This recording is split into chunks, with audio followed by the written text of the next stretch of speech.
Hi everybody, my name is Katie Runyon, and today I'm going to be talking us through behaviorism and the different types of behaviorism.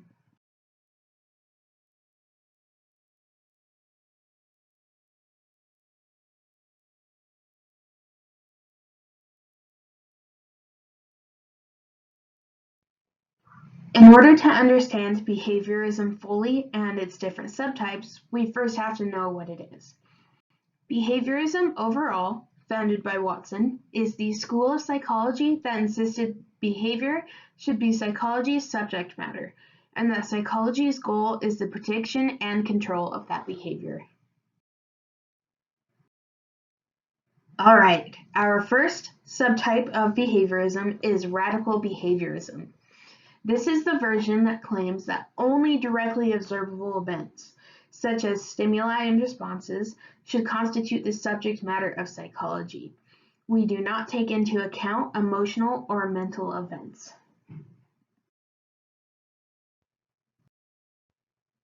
All right, forgive me if I pronounce this wrong. Our next subtype of behaviorism is methodological behaviorism. This is the version of behaviorism that accepts that overt behavior should be psychology's subject matter, but is willing to accept and speculate about possible internal causes of behavior, such as various mental and physiological states.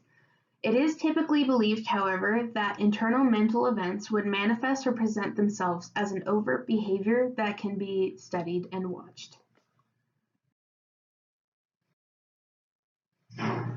Next up, we have neo-behaviorism, which is kind of like the child of methodological behaviorism. It aligns mostly with the methodological beliefs because it believes that overt behaviors should be the main study of psychology, but the mental internal events are not to be avoided. And it was accepted, provided that the theoretical terms employed are operationally defined and lead to testable predictions about the overt behavior. So here it matters that the mental and internal events lead to testable predictions about the overt behavior. Next is descriptive behaviorism. This one is different in other types in that this kind of behaviorism is a positivistic view in that it describes relationships between environmental events and behavior rather than attempting to explain those relationships. So it's a description of the environment and the behavior and its relation, but it's not an explanation of the behavior itself.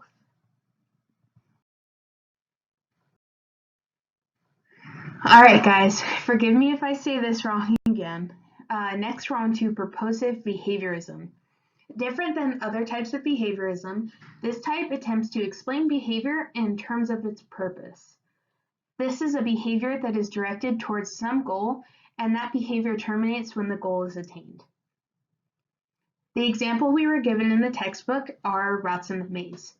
When reinforcement, like cheese, was put at the end of the maze, rats went faster and were motivated to go through the maze and learn the maze to get to the cheese faster. Their behavior had a specific goal, and their motivation to go through the maze was terminated after they got the cheese.